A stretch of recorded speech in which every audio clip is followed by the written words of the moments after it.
See, first of all, I find it a bit odd you may want to ask this question like this. Capital expenditure.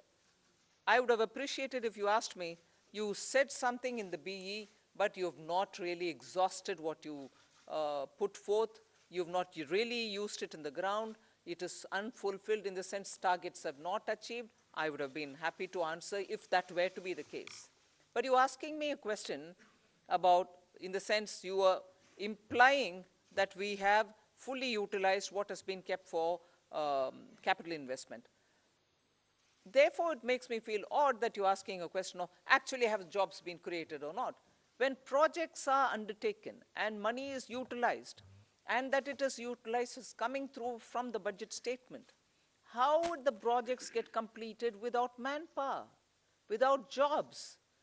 Not all projects can be completed, even 1%, without human intervention. So obviously jobs are happening in the ground. So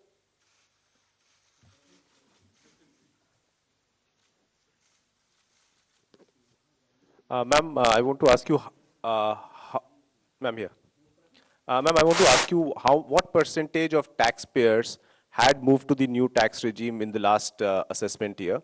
And is there a number that you expect, 50%, 60%, whatever? And number two, ma'am, there's a specific mention for expenditure towards MSMEs. Now, is there an estimate of how much, what was the dues that companies had claimed as expenditure and which has not actually been paid to the MSMEs? Sanjay, you want to answer on? On your second question, that is on the MSMEs, well, we don't have that data. Certainly, we don't have that data. And it's not, I mean, we don't take that data from the taxpayers in their returns. So that data we will not have. But certainly, you know, we are all aware of this huge problem of timely payments not being made to the MSMEs. So in that direction, you know, this is certainly a positive step. Coming to your first question on the exemption-less regime, let me say that for companies, the 22% tax regime that we got, 61% of our tax now, the corporate tax, more than 60% is actually coming from the exemption-free tax regime.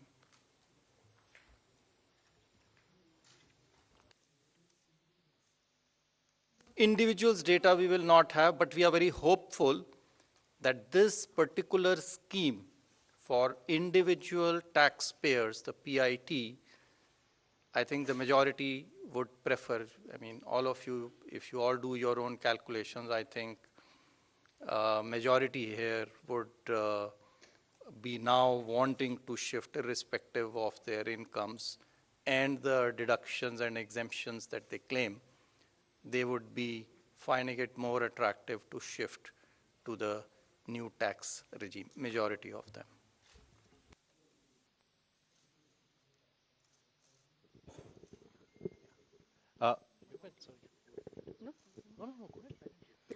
Ma'am, very good afternoon. Congratulations on a great budget. It's very clean, simple, nicely done. Ma'am, one quick question on CAPEX and one more on petroleum subsidy. Ma'am, your CAPEX for RE is lower actually in terms of the spend as of now. But the target is, you know, greatly stepped up for FY24. So what gives the confidence that it will be all utilized? That CAPEX RE is lower, ma'am. 7.28 versus slightly lower. And a big jump for FY24. So what gives the government the confidence that all of it is going to be utilized and well spent? That's one, ma'am. And second, ma'am, on the petroleum front, the LPG subsidy has been kept pretty low.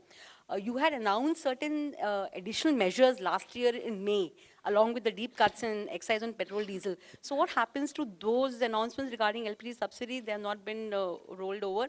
And plus, ma'am, there is a demand coming in from oil cores now after LPG losses that you have made good by giving them money, that something needs to be done on fuel also.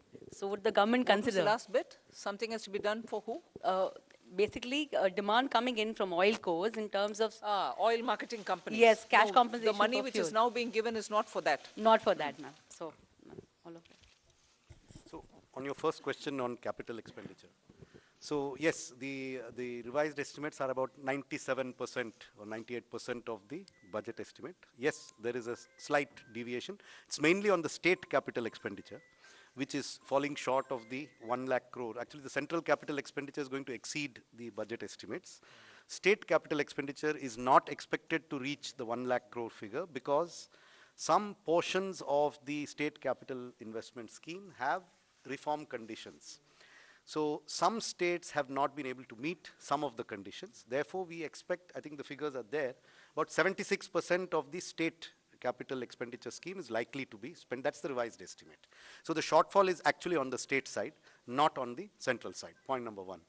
What gives you the confidence for next year? I think if you look at the allocations that have been made, they've made in actually the increments are in 4 clear areas. One, railways. The railways has enough projects to absorb the additional capital expenditure.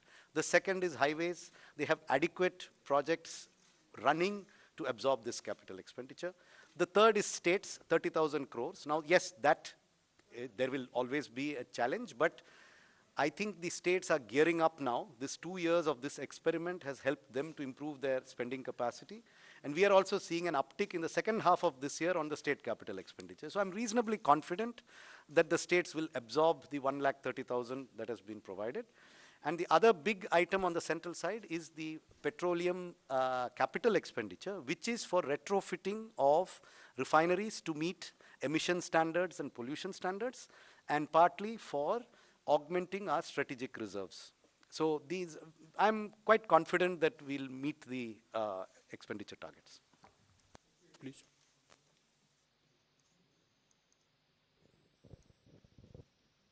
Tarun Sharma from Zee Business. Ma'am, जो disinvestment का जो target है वो 65,000 से 50,000 किया है और next year का 51,000 किया है।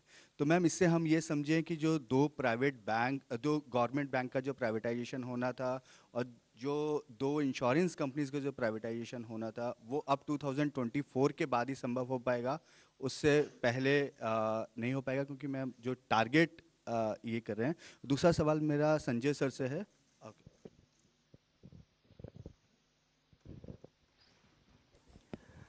जैसा कि आपको विदित है कि डिसइन्वेस्टमेंट तो मार्केट कंडीशंस और कई चीज़ों से निर्भर करता है, तो उस हिसाब से जो प्रैक्टिकल और प्रूडेंट टारगेट है वो रखा गया है।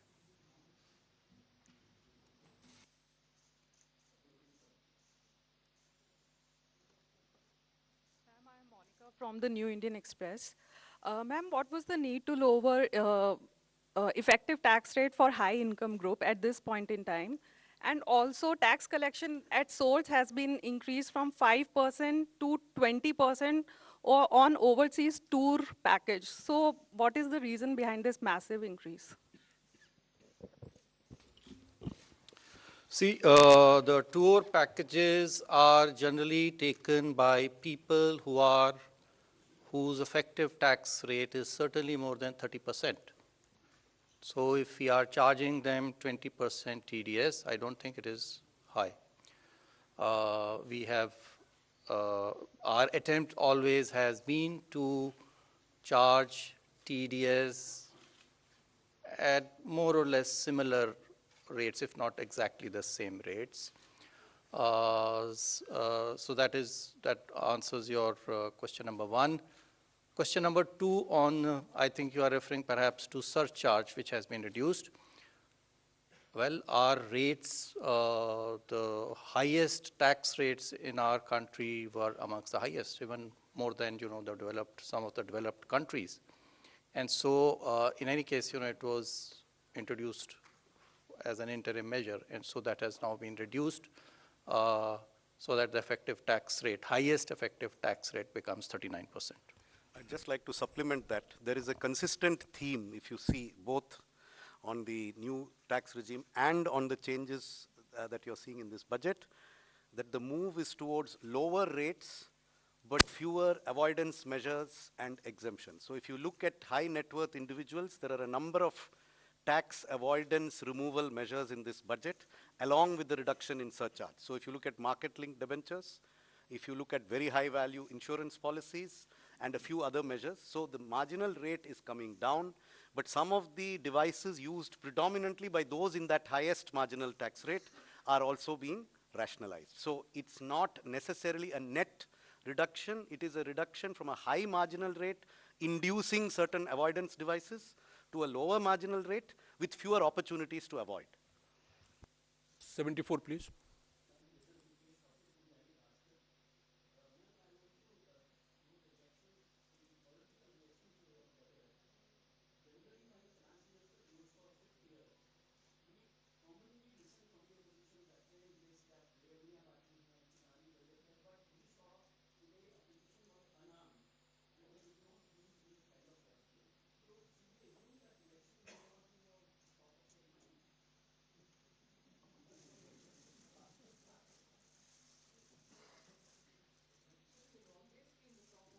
One's mind being part of a political party. But consistent with what we believe, we placed our emphasis and priorities on those. And that's what you've seen in the budget.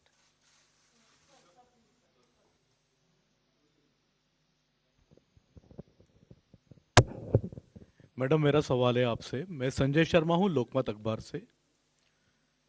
Madam आपके budget में विपक्ष की तरफ से कोई ज़्यादा प्रतिक्रिया नहीं आई है, लेकिन इस बजट से महिलाओं को काफ़ी उम्मीदें थी। घर की महिलाओं को जो महंगाई से पीड़ित थी, रसोई गैस के सिलेंडर के दुगने दामों से पीड़ित थी, कहीं ना कहीं आटे से लेकर के रोटी तक सारी चीज़ें महंगी हो गई है। तो क्या इससे आपको लगता है कि कुछ इसमें महंगाई पे भी फर्क पड़ेगा और घर की जो रोटी है, जो घर की जो रसोई का जो सामान है, उसमें इस बजट से कुछ फर्क पड़ेगा?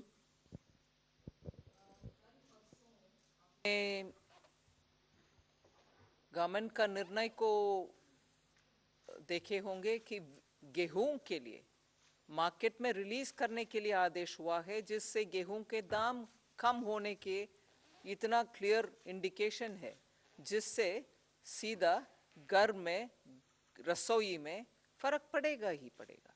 सो उसको आप बोलना नहीं है, ये नहीं है कि मैं उसके ऊपर कुछ बजट में नहीं बोले, मगर बजट से बोलने से पहले एक्शन ही हो गया है ना, कि घर की रसोई के लिए गेहूं आटा के लिए मार्केट में रिलीज करने के लिए निर्णय सरकार ऑलरेडी कर चुकी है।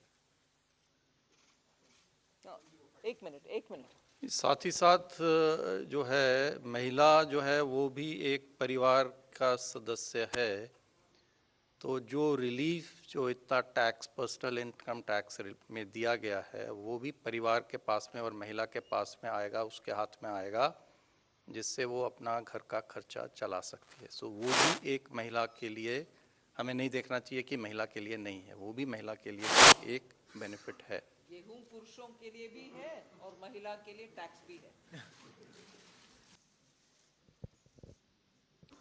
Hi, ma'am. Meghna Mittal from ET Now. The fiscal glide path that you have given is 4.5% by 2025-26, which may be considered slightly bold. But does it also indicate your confidence in continuing tax buoyancy in the coming years? Somanathan has already answered it. Yes, tax buoyancy, as you saw even yesterday, GST collection figures have come. Direct taxation buoyancy is also observed in the current year. That is one thing. I think to the credit of this team, there's been a very robust management of macroeconomics. That certainly bears an impact. So all of us might talk about this particular step or that particular step, but I think together, revenue, expenditure, disinvestment, banking, all of us together have worked in such a way that where you can earn more through tax avoidance related measures, and similarly where you can bring in more people into the tax net, you are taking steps. Similarly, prudent ways of effective expenditure without cutting down expenditure, committed expenditure or other expenditure, are all ways in which you're making money mean more. And for every rupee that you spend, you get a better set of returns. So I think efficient management also has a very big role to play here. I just wanted to add to your question. The estimates in the budget, the revenue estimates in the budget do not assume a buoyancy greater than 1 for the coming financial year. It assumes a buoyancy of 1. Gross taxes are expected to grow by the same 10.5% by which we have estimated the GDP to grow, which is slightly lower than the figure implied by the economic survey. And therefore, we are assuming only a buoyancy of 1. But if the experience of this year is repeated next year, then it may in fact be more than 1. But we have taken a conservative assumption. And I think the very fact that the commitment to 4.5% was reiterated word by word in this budget gives you an indication that we feel that we have the means and the ability to reach that target by 2025-26. I would also point out that many of our expenditure increases are on discretionary spends. We have kept a very tight lid on the irreducible types of expenditure, and therefore there is room in the budget, both on the revenue side and on the expenditure side, for us to reach that fiscal deficit target by 2025-26. And it is not likely that the finance minister has reiterated it in parliament today. Ma'am, Timsi Jaipuria from CNBC TV 18. Ma'am, I have two questions. Firstly, on the TDS reforms, you've come out with two specific reforms. For one, 20% TDS on foreign investments. Why has this been introduced? Is it to curb the flight of capital or investments which was going outside the country? And secondly, on students who are going outside to study, on that also the TDS has come, there's a 5% that has been levied, or it has been reduced. There is no change on education, or absolutely not. That's wrong. Your facts are wrong. But what happens to the amount that one spends in staying there as a student? First correct the thing which you've said, because yours is a very powerful voice, and that can spread among your dosts, and that can go out. No change has been made for education or health purpose, LRS.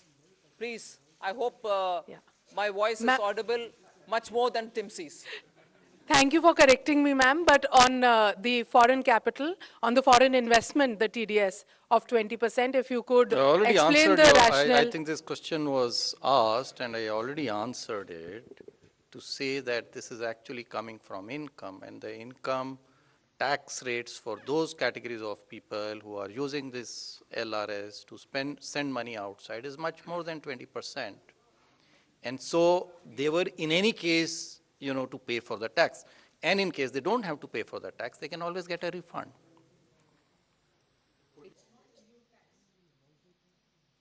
It is our impression, and there is enough information to indicate that there are quite a lot of people who are able to make these remittances, but whose tax returns are disproportionately low compared to what they send as remittances. Now that means if you don't collect the tax at source, you have to take measures later to catch them. That is much more difficult.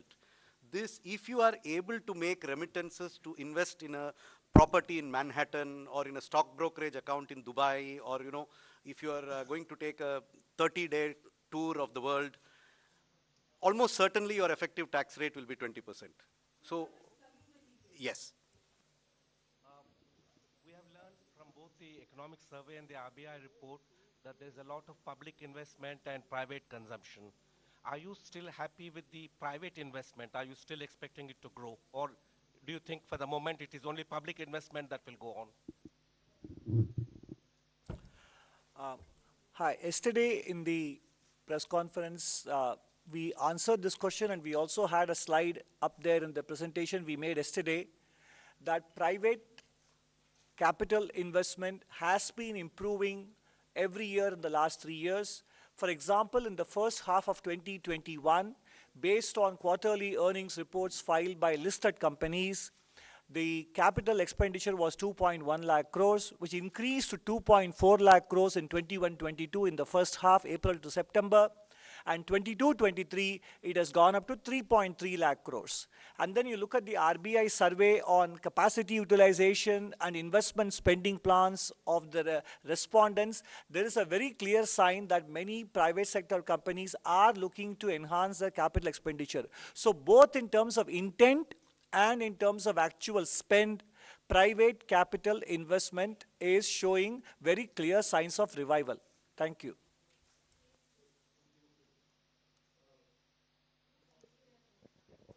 Ma'am, this is Ujjwal Narayan from Newsrise.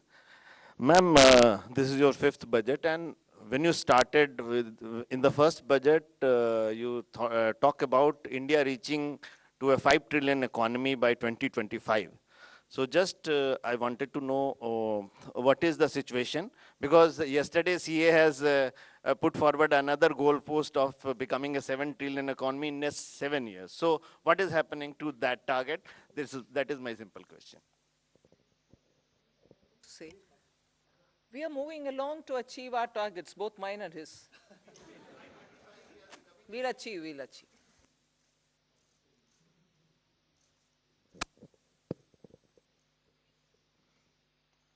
Good afternoon, ma'am. This is Chetan from India Today Group. Ma'am, while calculating the fiscal match for FY24, how did you assume the disruptive variables like the crude prices and, of course, China unlocking and its impact on commodity prices? What was the benchmark that you were the thinking behind the rationale? This is a question that keeps coming every budget, and I keep giving you the same answer. That there is no part of the budget mathematics that has a crude price number as an input in any spreadsheet. See, because there is no direct subsidy on any petroleum product. Unlike the fertilizer price or the price of the MSP, these have direct impacts on the budget.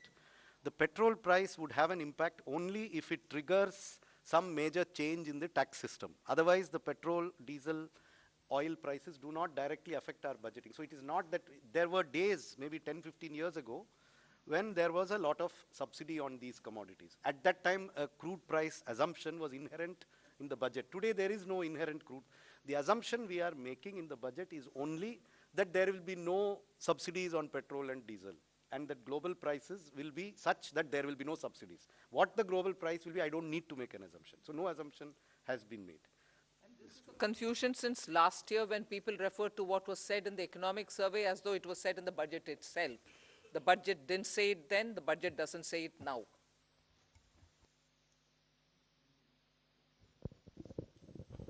मैं आमिर हूँ news nation से। पहला सवाल तो ये कि जब शुरुआत हुई थी एक तरह से मोदी सरकार की, तो कहा था कि अर्थव्यवस्था को बेहतर करने के लिए कड़वे घूंट पीने पड़ेंगे और बहुत ही कड़े मेजर्स लिए गए स्टार्टिंग में। लेकिन आज ये देख रहे हैं कि सरकार ने कड़वे घूंट पिए हैं जनता को खुश देखने के लिए।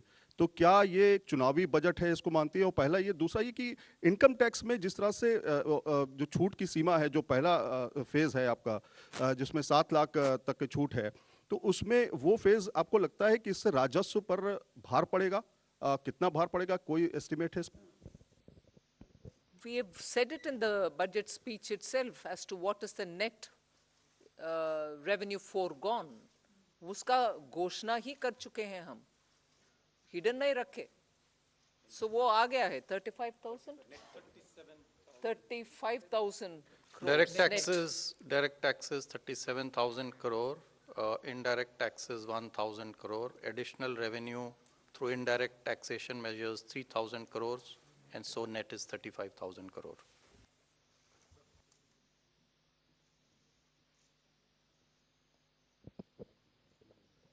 This is Anuradha from Economic Times. In your budget speech, ma'am, you spoke about the review of financial sector regulators. So can you elaborate a little bit more on that? Something? Some of these exercises, when the regulations are brought in, they serve a purpose, thereafter the economy changes. So all the regulators have been doing it as part of their exercise, but there's a time now to take up a comprehensive review. And you will recall, RBI had formed a committee, they did it in 2020, they came out with a report in 2021. That is an ongoing process, and other regulators also will travel in that direction, that their regulations are what the economy needs today, whatever tweaking is required, they will take up that steps. There's their own review, not by them.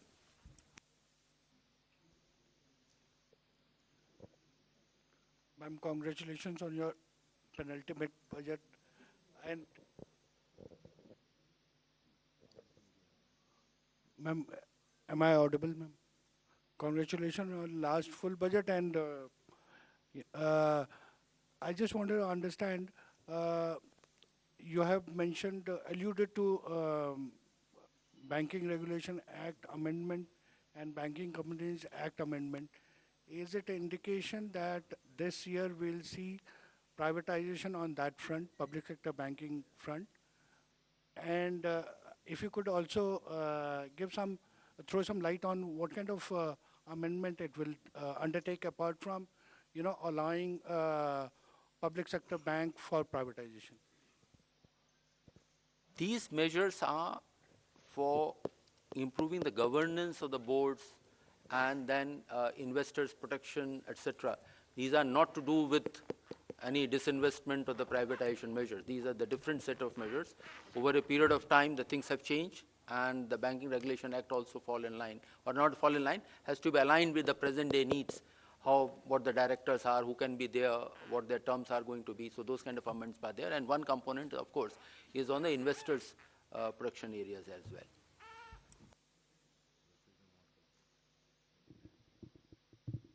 Good afternoon, ma'am. I'm Rima Sharma from Potibimba Life. My question,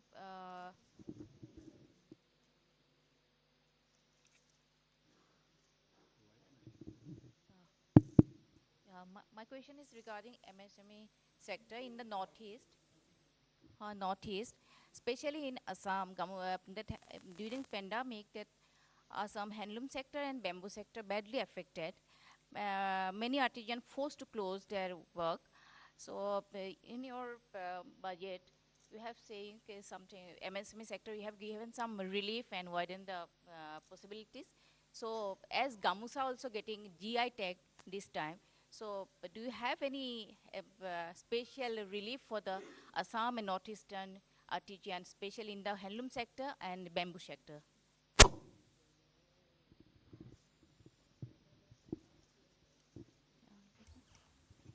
In the last year's budget itself, I think for sustaining livelihoods and also making sure that the Northeast livelihoods are attended to, we came up with a specific program called PM Divine for the development of Northeast. And that was executed through the Northeastern Council. So that program continues, and that will take care of livelihood related, whether it is in the weavers or in any other such community. But after getting the GI tag in the Gamusha, do you have any special package for the encourage to the handloom sector? So that is something which the state government will have to tag along with the existing programs, either through the handicrafts program, the artisan and other things that we're coming up with, for which the rules will come out, either they can use it, or the textile ministries. I'm sure they can always find out from the textile ministry for GI tagged Gamusha, they can ask for a dispensation. So this is possible, but that is for the state government to interact with the respective ministries. Can you a little bit elaborate what kind of I can't elaborate more, ma'am. You should ask the state government to deal with it for the respective ministry. In your budget relief, what kind of relief you have given? Can you little bit elaborate it? In my budget relief. The MSME sector. For MSME or for Gamusha or for GI, what are you asking? I'll send you some information. Ma'am, let's move on with other questions. Good evening, ma'am. Arup from Business Standard. Ma'am, in this year's fiscal policy statement also, you're speaking about unprecedented global headwinds and challenges. And again, you have not given forecast for the two succeeding years, in this case, FY 24-25 and 25-26, although you have an internal consolidation roadmap. So are we going to see this as a new normal where you're not amending the FRBM Act again, and you're not giving two succeeding years forecast, but you will continue having an internal roadmap? Yeah.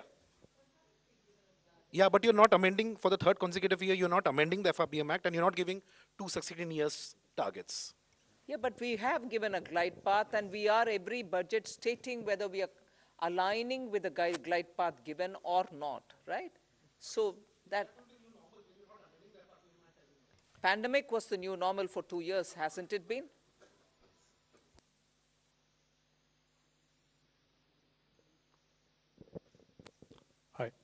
Hi, ma'am. Siddharth from Money Control here.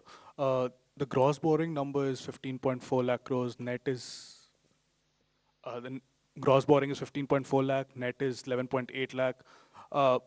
Especially with real interest rates returning to positive territory in the last few months with the RBI hiking rates, do you see borrowing costs for companies rising, especially and perhaps the government crowding out the private sector, and could that impact private investments?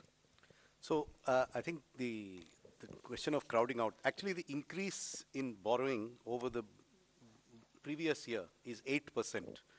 The economy has grown at a nominal rate of 15% over this same period.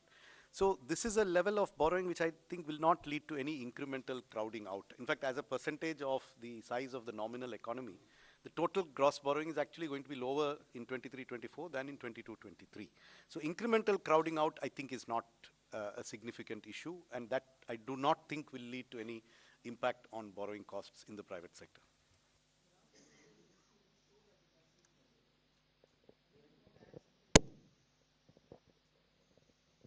This is reiterating that point that expected the required borrowings for the next year are of the same order what they are in the current year.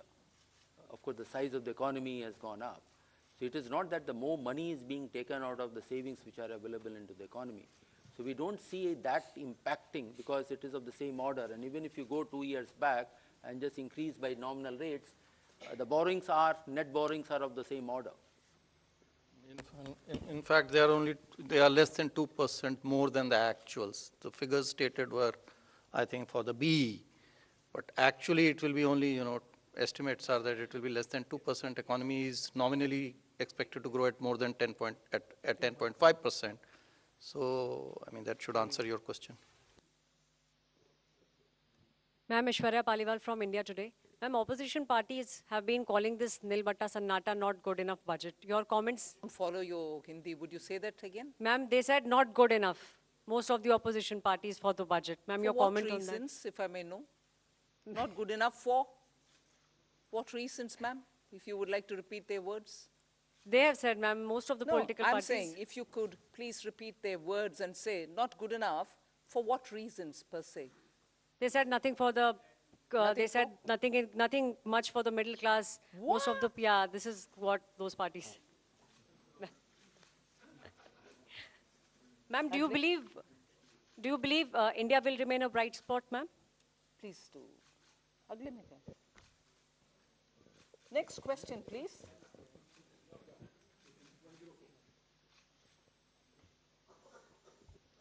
Ma'am, my name is Mukesh and I work for Newsrise. Just wanted to know, is there a component of green bonds in the... does it contain green bonds also? I mean, what would be the component of green bonds, sovereign green bonds? Repeat your question, please.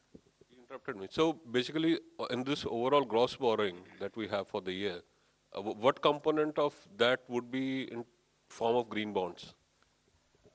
See, for the current year of $2 billion, one installment has already been done 1 week back, another one will be done a week later. So for the next, and the monies which we are going to raise now through these bonds, $2 billion, will be used for the projects which have been identified.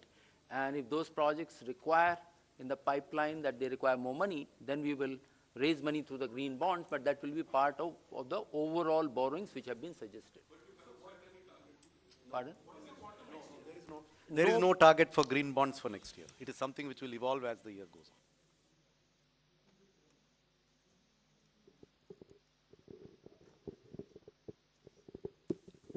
on. Ma'am, this is Primangshu from Anandabazar Patrika. You have said that your capital expenditure has reached 10 lakh crore, but the interest payment expenditure that has also reached 10 lakh crore. And the interest payment burden, it is almost 40% of the revenue received. So do you think it is a matter of concern for? It is always desirable for a government to have its interest payments as low as possible. But you are aware of the reasons for which government had to borrow a lot over the last 3 years. And all that I can say is the borrowings have been used very constructively towards growth-inducing investments and have not been frittered away on unproductive expenditure.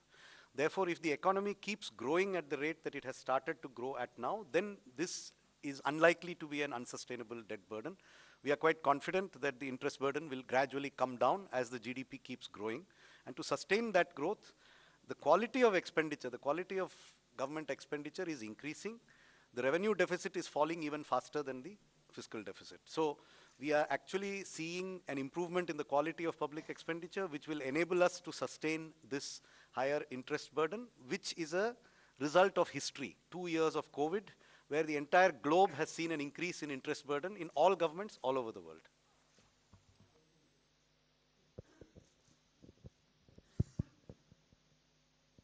Good afternoon, ma'am. This is Karishma here from Business Today Television. Congratulations to you and everybody for yet another successful budget.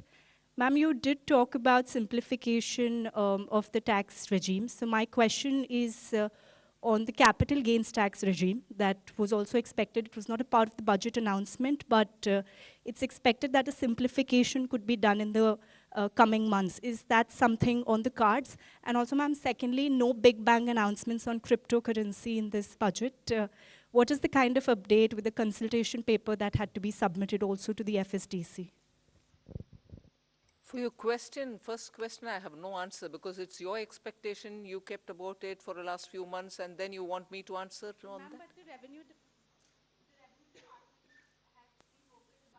Oh, have they been? They've not told me about it. No.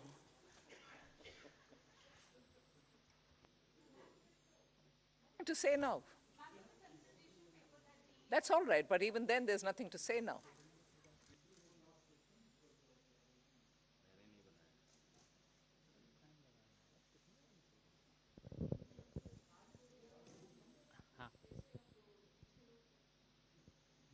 Ma'am मैं आलोक CNBC आवाज़ से हूँ sir. Ma'am मेरा सवाल यह है कि जो टीडीएस को लेकर क्लैरिफिकेशन आई हैं और उसमें ख़ास तौर से जो 10,000 का जो थ्रेशोल्ड लिमिट है कई सारी चीज़ों पर ख़त्म कर दिया गया है, ख़ास तौर से ऑनलाइन गेमिंग को लेकर।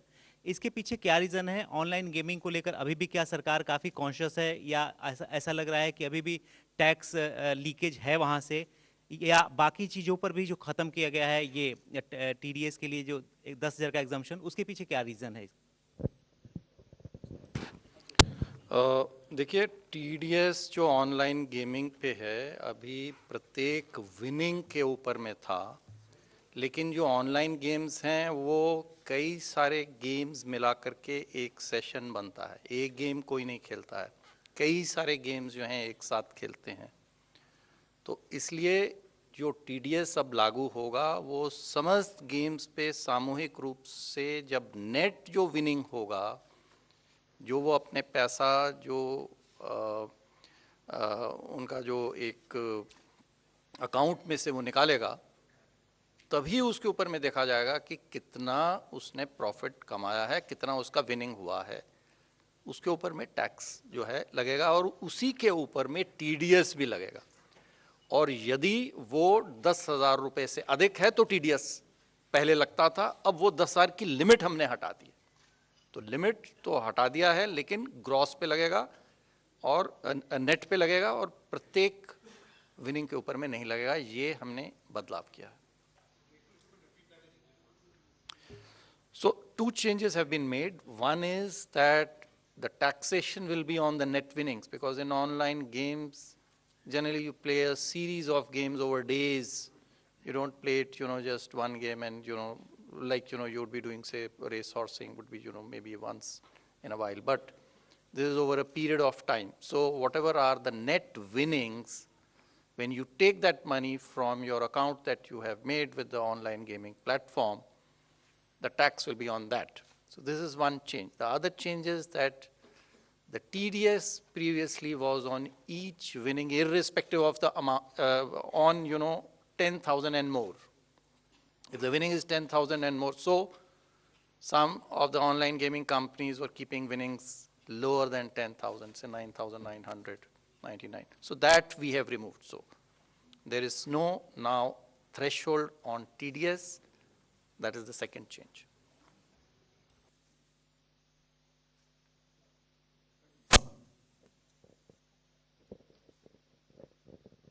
Hi, ma'am. This is Priyashmita from Informist Media.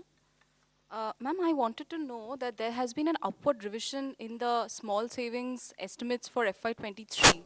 However, data suggests that there is a shortfall. So how do you plan to achieve it? Yeah, it's a good question, and I mean it shows good awareness of our numbers. I'm happy to see people read our deep statements with so much attention. It is a good question. What I can say is the market borrowing number is completely firm. That will not change. The remaining numbers have a little bit of fluidity, whether it is small savings, state government provident fund is a very fluid number. See, because if state governments change that number, it affects the overall balance of our funding plans. The market borrowing number is firm. The small savings number is, there is traditionally a seasonality where a lot of small savings comes in the last quarter because people plan their taxes in the month of February and March. So there is usually an upsurge. Will it reach this number or not? You see, these numbers are subject to a number of assumptions. But we are confident that in aggregate, the other sources except market borrowing, the aggregate of them will be close to what we have estimated. And therefore, I don't think this will have any impact on markets. Now, in terms of small savings, again, the date from which these new schemes come into operation is yet to be decided. So there are a number of factors on which the small savings number could fluctuate. But I repeat, it will not affect the market borrowing numbers. No, she's talking about FY22-23 is my impression. Current financial year. Yes, I'm also talking about that. Again, the next year, 14 months before the end of the year, I cannot be firm on next year's numbers, but they are as firm as we can make them 14 months ahead of time.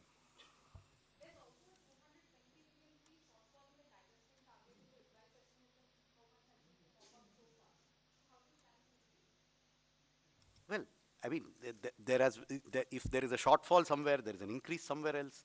We have shown you all the numbers as to how we meet the deficit of this year. How is it going to be funded? I have the statement, you have the statement too, since you've obviously read it, so I don't need to tell you. So that's how we will fund it. So this is a big budget in which something goes up, something goes down. Revenues have gone up, expenditures have gone up, some things have gone down. But in aggregate, as I said, we are confident of being within our market borrowing numbers. We are confident that the deficit that we have projected for the revised estimate is reasonable and will not be exceeded significantly. It will not be exceeded significantly. Beyond that, I cannot give you a pinpoint. You cannot land a Boeing 747 on a helipad. So, it's a huge thing. There will be minor, fluctuations here and there. But at a macro level, our numbers are good. I'm confident about our numbers.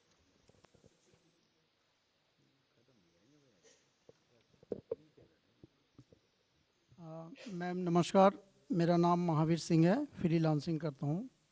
दो छोटे से स्पष्टीकरण चाहिए थे। एक तो 7 लाख रुपए तक की आय जो आपने कर मुक्त की है, वो दोनों उसमें है, पुराना और नया, या सिर्फ नए में है? ओके।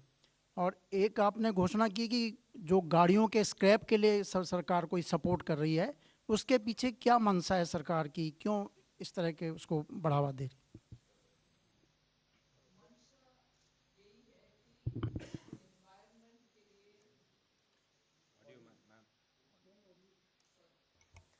मंशा यही है कि एनवायरनमेंट के लिए पुराना गाड़ी को हटाना चाहिए, मगर वैसे बिना इंसेंटिव हटाना भी मुश्किल है, क्योंकि लोगों को लगेगा कि हटाने में से मुझे क्या फायदा है।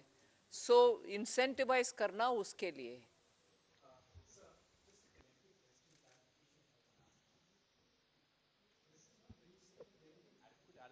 Scrapping of vehicles and replacement of vehicles as well. What is the kind of outlay that will be there and that we'll see in the coming fiscal? See, there are two parts to it. For the central government, all central government vehicles that are beyond the 15-year age limit will be scrapped. Those of them that need to be replaced will be replaced. This money is provided for in different departmental budgets because it is not a macro number that is planned centrally. The number is significant. It exceeds 1,000 crores. What it exactly is, I also don't know. I'd have to add it up from several books. For state governments, we are making this part of the scheme for state capital investment. If they need to replace old state government vehicles, then that support will come from this scheme. And they have to meet certain conditions on meeting the national scrapping policy. The aim is to get rid of polluting old vehicles in the government sector.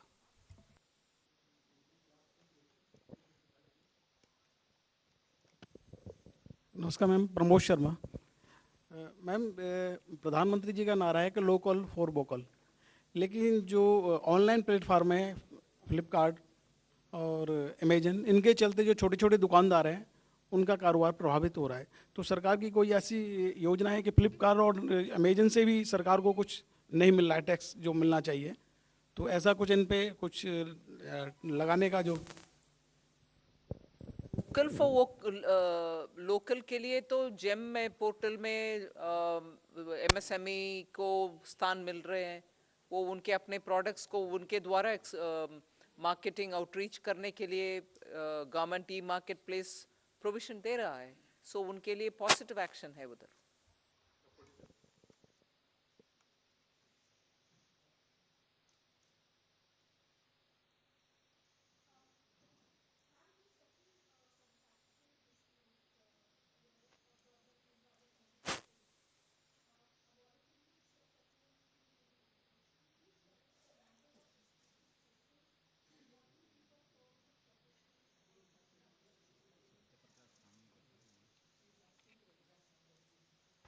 Precise numbers I don't have at this point of time, but the scheme is that if there's an arbitration award which has already happened, either of the party, either a government department or a government undertaking has challenged it, or the contractor has challenged it, and that arbitration award is being contested in any court, then depending upon the level of the dispute, a settlement can be reached between the two parties so as to reduce the amount of litigation which will be there.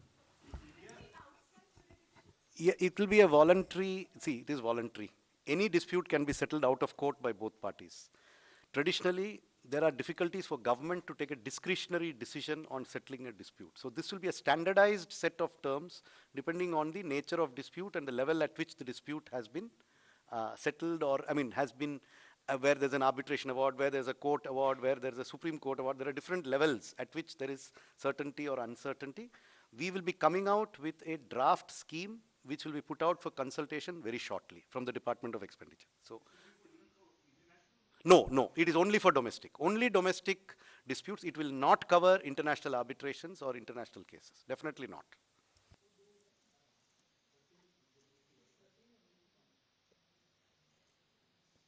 Thank you.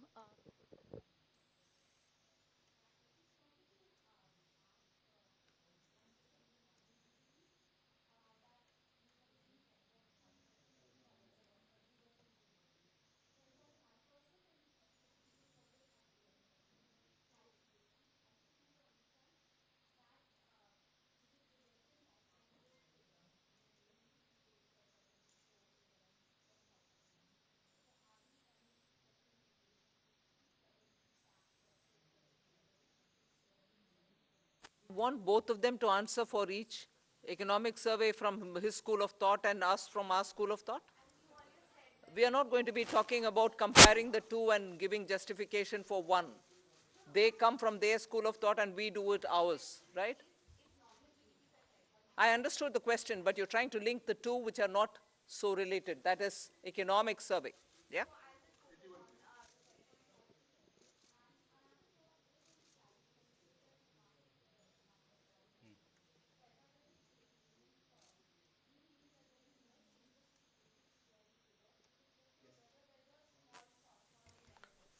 That is exactly what I mean. The dated security figure will not change regardless of changes in the other figures. That's your second question. On the first question of 10.5, remember there's a difference between an estimate in an economic survey, which is given for general guidance, and a budget which has to be used to fund expenditure. So we have to have numbers which are at a higher level of probability of being exceeded than the economic survey. So therefore, our number of 10.5 could come from any combination of inflation and real growth. We are expecting nominal growth to be at least 10.5%. That's the basis on which the budget is presented. Now that can come from multiple combinations. I cannot tell you that it will be 6 and 4.5, or will it be 6.5 and 4, or will it be 7 and 3.5, or will it be 5.5? I mean, these are all, we are reasonably confident that we will exceed 10.5% nominal growth for the purposes of estimating our revenues, which is why we use that estimate.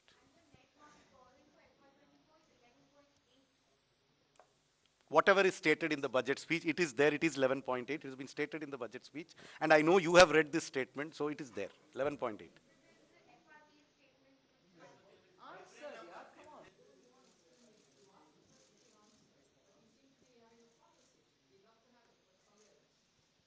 Good afternoon, ma'am. I am Nikun Johari from Reuters. You said that there'll be changes to improve governance for banks. So will there also be changes to the Bank Nationalization Act that will enable you to privatize two banks that you'd announced earlier? And also, ma'am, is there is there a concern for the government? Our markets have fallen last few days because of decline in Adani Group stocks. So is that a concern for the government, because retail investors have also been impacted significantly because of this? I had answered that question earlier, that the proposed amendments have nothing to do with disinvestment or privatization of the bank. That is a separate chapter. As far as the second question is concerned, we in the government don't comment upon the issues relating with a particular company.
Artificial intelligence है, इस पे बात हो रही है, university setup होने की बात हो रही है, सेबी यूनिवर्सिटी सेटअप करेगा, बहुत सारी बातें हो रही है, लेकिन ये बात कहां तक होएगी? इसके पहले भी यूनिवर्सिटी सेटअप करने की बात हो इसमें 2-3 टेकअवेज थे, एक मिनट बताना जरूरी है। डिफेंस एक तो मैं रजत आ रहा हूं। हाँ। जैसी आज सेबी एक इंस्टीट्यूट सेटअप करेगी जिसमें डिग्रियां दी जाएगी और लोगों को कैपेसिटी बिल्डिंग करेगी, ऐसे ही 3 साल पहले डिफेंस के लिए एक यूनिवर्सिटी सेटअप हुई थी, 39 करोड़ रुपए सैंक्शन हो गए थे, गुड़गांव में सिर्फ जमीन ली गई, अभी तक वहां जगह तक। अच्छा देखिए, 2-3 चीजें, एक तो इंफ्रास्ट्रक्चर पर जो है 10 लाख करोड़, वो 33% ज्यादा, इसके अलावा पीएम आवास योजना 66% ज्यादा 79,000 करोड़, और रेलवे के लिए 2.5 लाख करोड़ जो 9 गुना ज्यादा है 2013-14 से।